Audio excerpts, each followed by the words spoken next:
اب آج جو حمزہ کی ضمانت ریجیکٹ ہوئی ہے،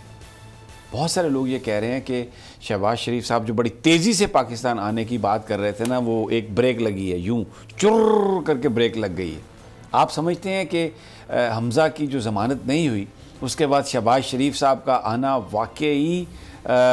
کوئی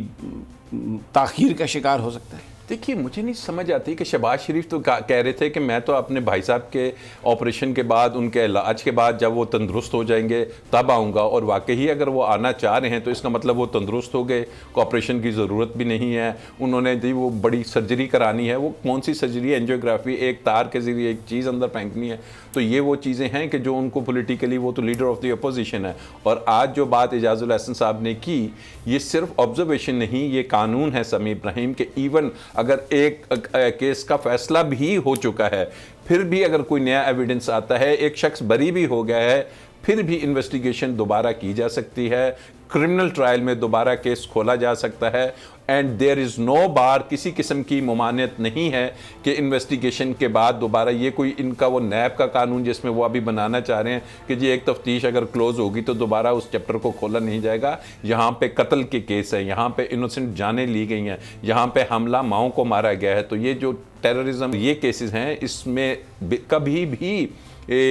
کیس ختم یا انویسٹیگیشن کلوز نہیں ہوتی۔ تو یہ وہ تمام چیپٹرز ہیں کہ جس کو سامنے رکھتے ہوئے میں ذاتی طور پہ سمجھتا ہوں کہ بڑا مشکل ہے۔ اور وہ جو چودھری نثار صاحب پہنچ گئے لندن میں، چودھری نثار اور ادھر سے نواز شریف صاحب جو کہتے ہیں کہ الحمدللہ میں نظریاتی ہو چکا ہوں، اب چودھری نثار کا نظریہ آپ کو بھی معلوم ہے، ہمیں بھی معلوم ہے، اور وہ گاہے بگاہے یہ کہتے بھی رہتے ہیں کہ جناب کاش انہوں نے میری بات سنی ہوتی تو آج اس سٹیج پہ نہ آتے، اور ان کا نظریہ اور تھا۔ اور آج کیا نواز شریف یا مریم بی بی وہ اپنا نظریاتی ہونا دفنا دیں گے اور وہ چودھری نثار کے ساتھ چلیں گے؟ تو یہ کچھ ایسی مشکل چیزیں ہیں کہ جو آپٹکس کی حد تک تو ہمیں نظر آئیں گی، لیکن امپلیمنٹ ہوتی ہوئی اور یہ تاثر دینا ہے کہ جی بس میاں شہباز شریف آیا اور گورنمنٹ چینج ہو جائے گی، میں ذاتی طور پہ ایسا کوئی چیز نہیں دیکھ رہا، اور نہ ہی یہ ممکن ہے۔ کاف لیگ آج جا کے وہ تمام ان کی جو دوریاں تھیں ختم ہو گئی، بات وہی تھی ٹرانسفر پوسٹنگز کی، بات وہی تھی چند ایلوکیشن فنڈز کی، لوکل گورنمنٹ کے الیکشنز آگے سے آ رہے ہیں۔ راجہ عامر، میں اس پہ بعد میں آپ سے بات کرتا ہوں کیونکہ یہ بہت اہم ہے۔ جو عمران خان کا ووٹر تھا،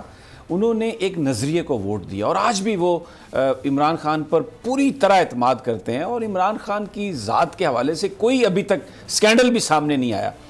مجھے یہ بتائیے کہ جو اعجاز الاحسن صاحب نے، آپ نے فرمایا قانون بھی ہے، یہ جو بات کی ہے انہوں نے اس پر، تو جو ماڈل ٹاؤن کا جو کیس ہے، بہت بڑا جو ڈیفنس تھا شریف خاندان کا، وہ یہی تھا کہ جی ایک دفعہ انویسٹیگیشن ہو چکی، سب کچھ مکمل ہو چکا، چالان درج ہو چکا، اب اس کے بعد آپ اس کو ری انویسٹیگیٹ نہیں کر سکتے۔ اور بہت سارے لوگ، یہ جو نیب جن کو کلین چٹ دے رہی ہے، وہ بھی یہی کہتے تھے کہ جناب ایک دفعہ انویسٹیگیشن ہو گئی، نیب نے ہمیں کلین چٹ دے دی، اور اب اس کے بعد ہمارا تو کچھ نہیں ہوگا، اب ہم تو صاف ہو گئے۔ لیکن اعجاز الاحسن صاحب نے، جو سپریم کورٹ کے چند ان ججز میں ہیں جن کی بڑی عزت ہے، جن کی بڑی انٹیگریٹی ہے، بالکل ان کی طرف سے یہ اتنی سٹرونگ جو بات آئی ہے، اس کے بعد تو میرا خیال ہے کہ وہ ان لوگوں کی تو نیندیں حرام ہو جائیں گی۔ یہ تو بالکل سپریم کورٹ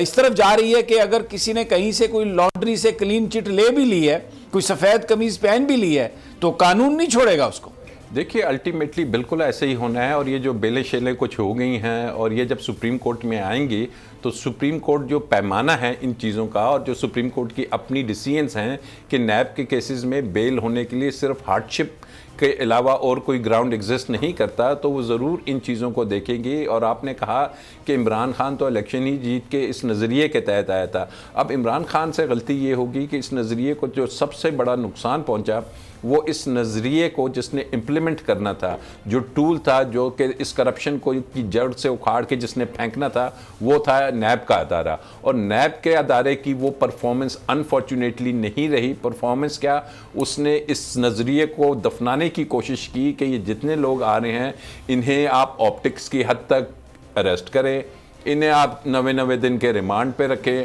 اور وہ جو کہا جاتا ہے کہ جناب ہم فیس نہیں کیس دیکھتے ہیں, تو انفارچونیٹلی وہ صرف فیس دیکھتے تھے, اور جب عدالتیں کیس دیکھتی تھیں تو اس کیس میں نہ کوئی ایویڈنس کی کلیکشن ہوتی تھی, نہ کوئی پروسیکیوشن ہوتی تھی, اور الٹیمیٹلی جب یہ باتیں یہ کیوں تھا؟ آپ کا کیا خیال ہے یہ سب کچھ؟ میں بتاتا ہوں. یہ سب کچھ اس لیے تھا کہ جب سپریم کورٹ نے ابھی آبزرویشنز دی, ایون موجودہ چیف جسٹس صاحب نے کہا کہ نیب تو ایک طرح کا استحصالی ادارہ بن کے رہ گیا, یہ کوئی کرپشن کو ایریڈیکیٹ نہیں کر رہا, کوئی ریفرنسز اسٹرانگ نہیں بنا رہے. تو چیئرمین نیب کو مجبوراً اب ایک پریس ریلیز دیا انہوں نے کہ جناب اب اگر پروسیکیوشن کمزور ہوئی,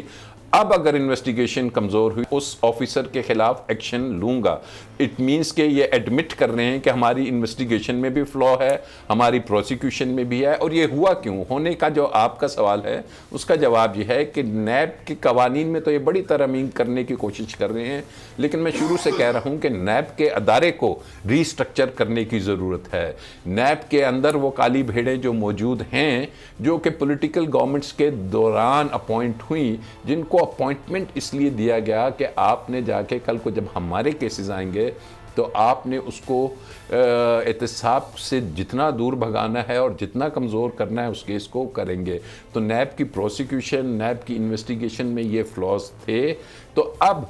ایسی صورتحال میں موجودہ سٹرکچر میں اب بھی یقین رکھتا ہوں کہ نیب کی پرفارمنس نہیں آئے گی. ہاں البتہ اگر اس نے عمران خان نے اپنے اس نظریے کو, اپنے اس نعرے کو واقعی, اور جو اس ملک کے لیے ایک ناسور ہے کرپشن ختم کرنا ہے, تو ایک تو ان کے پاس آلٹرنیٹ نیب سے مضبوط ادارے موجود ہیں جو کہ FIA کی شکل میں ہے. اس کے پاس یہ تمام پاورز ہیں کہ جو نیب کے پاس ہیں اسے استعمال کریں. اور نمبر 2,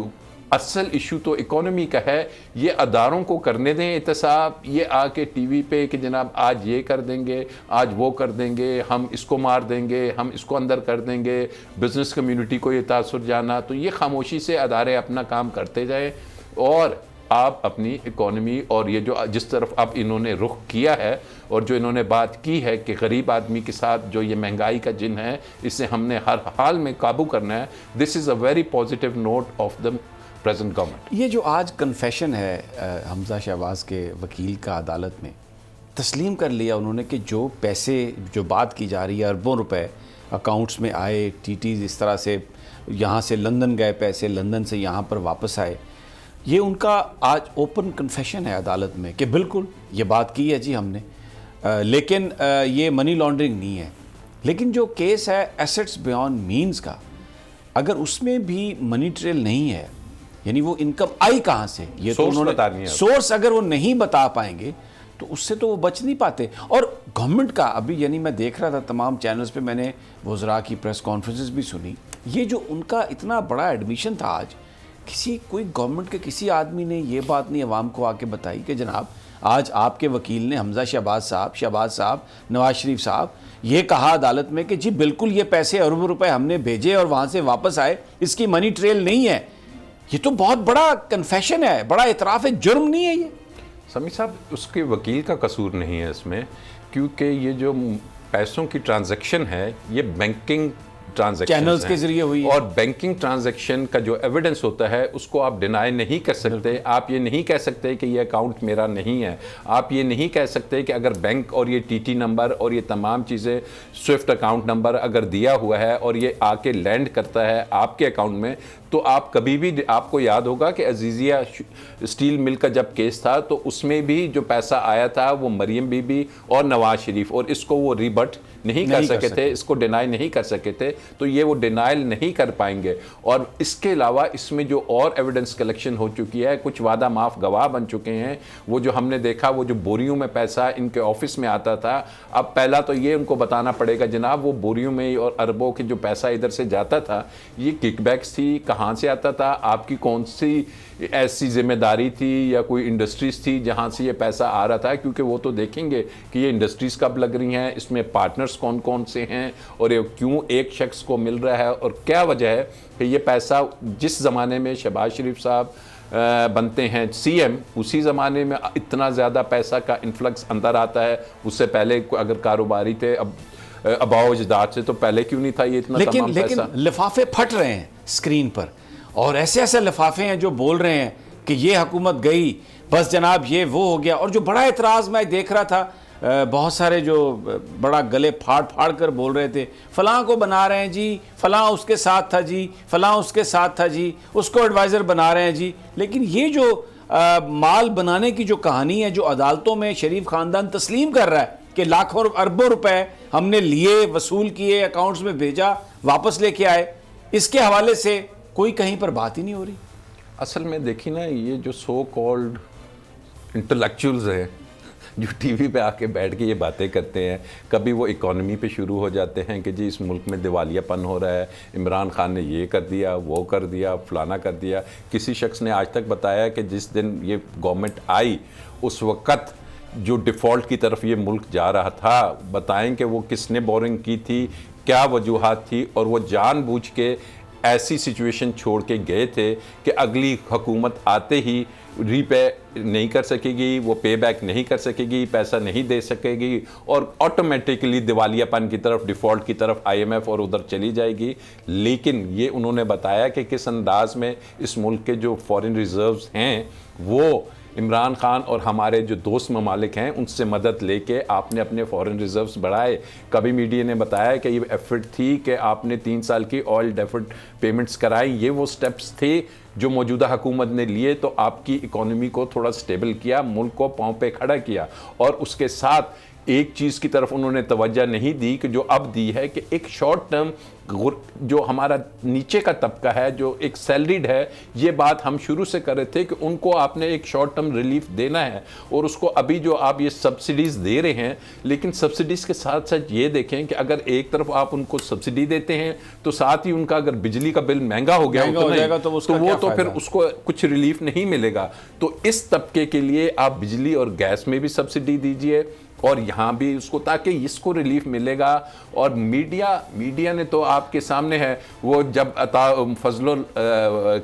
الرحمان صاحب آئے تھے تو تب سے ڈول پیٹ رہے ہیں کہ جناب چلی گئی, یہ ہو گیا, یہ تو آپ دیکھیے -1 ہو گیا. پہلے دسمبر کی تاریخیں دیتے تھے, بالکل. پھر دسمبر میں جب مولانا صاحب, پہلے تو سینٹ چیئرمین سے یہ شروع ہوا نا کہ جی نو کانفیڈنس آئی ہے, سینٹ کا چیئرمین چلا جائے گا, پھر بعد میں اسپیکر جائے گا اور پرائم منسٹر چلا جائے گا. وہ سینٹ کا جو الیکشن ناکام ہوئی اپوزیشن تو فوری طور پہ دھرنا دے دیا تاکہ کہیں وہ ناکامی زیادہ میڈیا پر نہ آئے.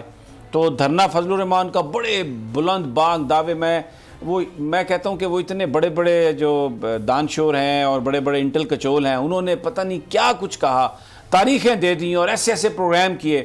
پھر جی وہ اچانک فضل الرحمان صاحب تشریف لے گئے, کہنے لگے میں پلان B-C-D پہ, انہوں نے پوری ABCD پڑھ دی. پھر اچانک وہ وینش ہو گئے, دسمبر کی ڈیٹس جو تھیں وہ بھی ختم ہو گئی. تو اب